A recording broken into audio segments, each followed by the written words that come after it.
I think if I hear you call me Becky one more time, six-pack, I'm gonna pop your tops. All six of them. Who are you?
Hey, this is Matt once again, and welcome back to another review. This is another, I believe it was a Patreon review.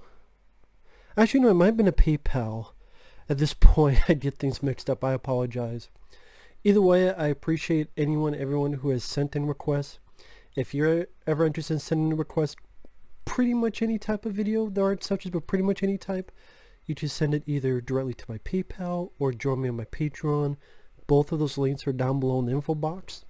But this is for Devon, who wanted my thoughts on episode 1 of Chernobyl, which is an HBO miniseries, of course, about the actual disaster in the 80s. Now, of course, I know about Chernobyl and Ukraine, malfunction, core explosions, the Chernobyl nuclear power plant. If I understand the miniseries, it follows a group of people, the lead scientist who is trying to control this disaster, politicians who are trying to undermine the information,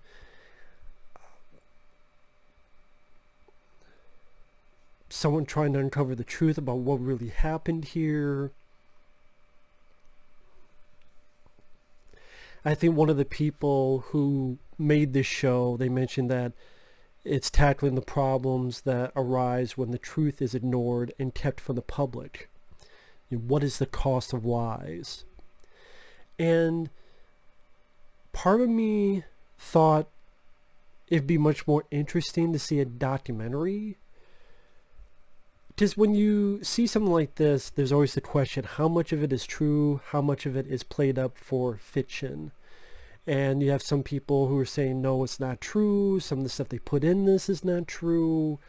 But then the part of you goes, okay, are they just saying that to save face or to make themselves look better? Just technically, the same thing could happen in a documentary too. What's true, what's not true. So I just never know for sure. But I will say, as a program, even after just seeing the first episode, it was definitely something that I felt a real sense of dread, and it really pulls you in to the story. It's a good looking film. It's a well shot, I keep saying film, but this is just episode 1 of this miniseries that I want to say is about 5 parts maybe, give or take. And I mean, the very first scene is this guy who, I recognize the actor, although I forgot his name off the top of my head. He records himself on a tape and then do these preparations and then hangs himself. And then you see sort of, guess what sort of led up to that, but more importantly, I should say more importantly, but more the focus of this actual disaster, where it's a really nicely shot bit of business when the explosion happens, I like the idea that they show it from a far distance.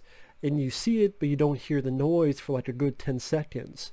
So you see in the distance, you see this splash of explosion, wait a bit, and then this sort of almost ricochet of noise.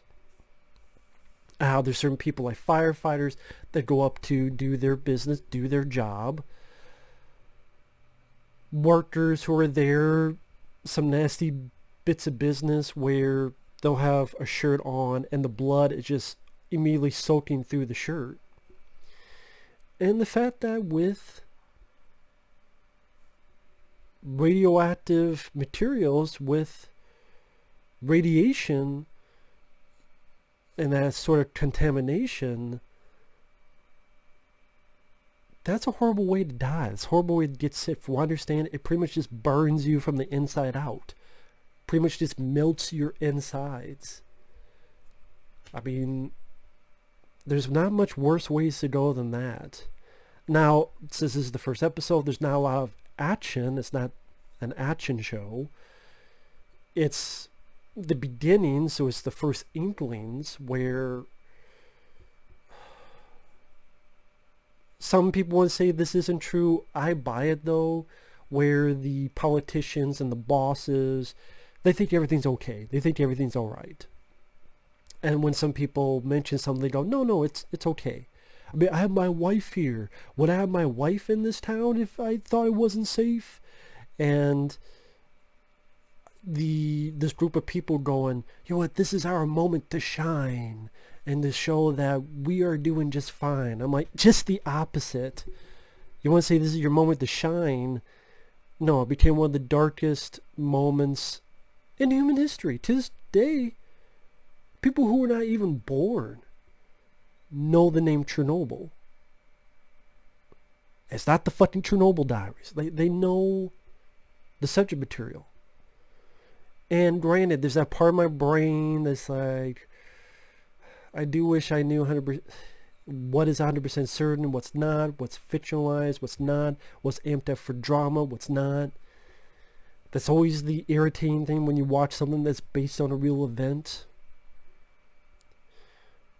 Like I said, you can watch a documentary and some stuff be full of shit too, but I guess your brain sort of just eases into it because it's a documentary. It must be real. But like I say, it's well done for what it's trying to be, which is this sense of dread.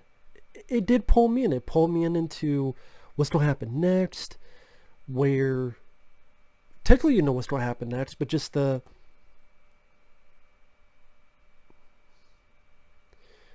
bad part of your brain thinking about what you're seeing, and even if it's just remnants, there's still truthful, real remnants of reality that pertains to the actual event.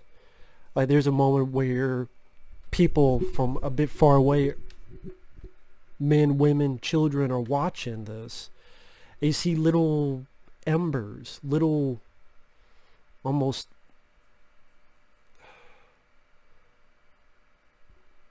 ash particles flit around among this group of people, maybe softly touching their face or near their face.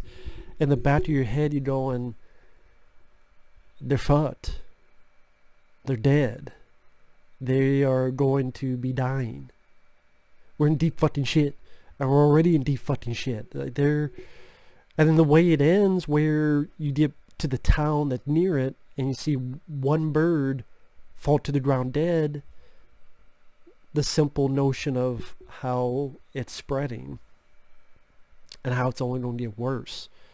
I mean, even firefighters who were near that were succumbing to this event. How workers were fucking tell them, and the one boss, God, I just wanted to punch this guy in the fucking face. Just like, nope, it's not, you're wrong, you're not.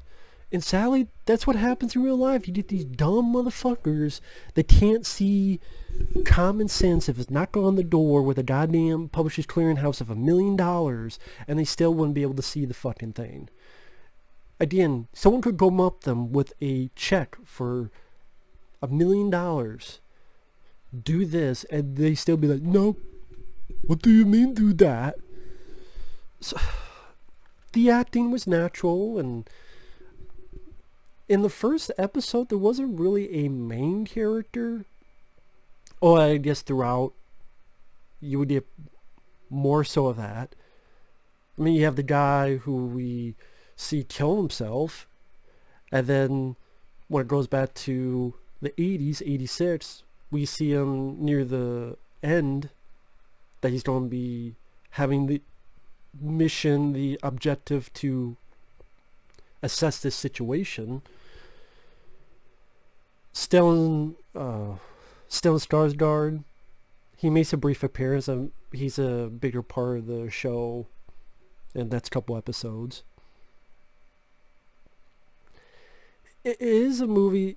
I keep saying movie. It is something that definitely showcases that dread of, you know what's coming, you're awaiting the inevitable, and because you have that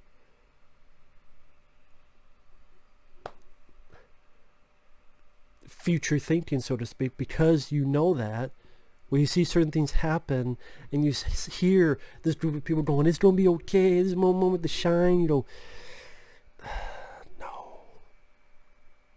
Or these people watch it and think everything's fine. No. And the way the music was done, the music was very subtle but very creepy. It had almost a horror vibe in some of its cinematography and score, which I think elevated the sense of dread. It's a good looking, when you see the big shots of the firefighters, you see the shots of the power plant and it on fire. They definitely put some production value into this, and so far pretty good stuff. He only mentioned episode 1, but yeah, I did like it, and apparently this has a lot of high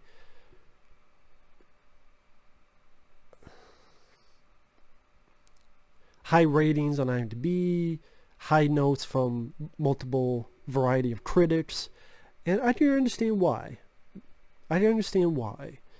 It's a movie that, I mean, the Chernobyl incident does fascinate me, because even though we know a lot, in a weird way, it still has a sense of mystery to it.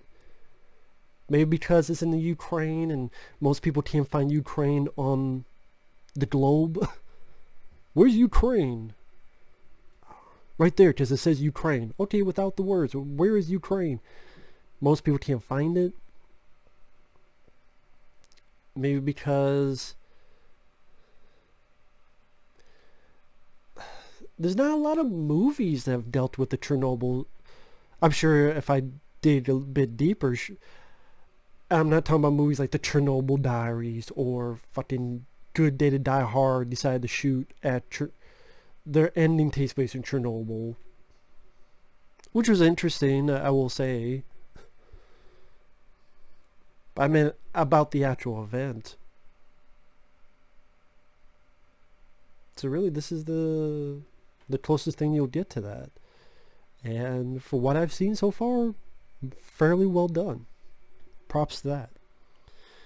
And it's one of those times where you wonder if you were one of those folks and you're fucked, totally fucked with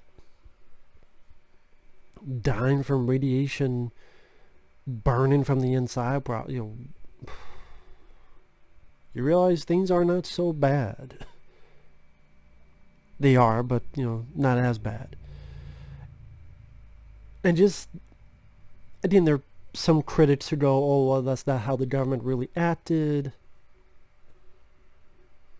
Are they telling the truth, or are they saying it because they don't want to make themselves look like total assholes? The sad thing is I can buy bosses and politicians and whoever thinking this way. Because it's happened before and it'll happen again. So there you go. So anyway, thanks for watching. Take care. We will see you guys later. Bye-bye.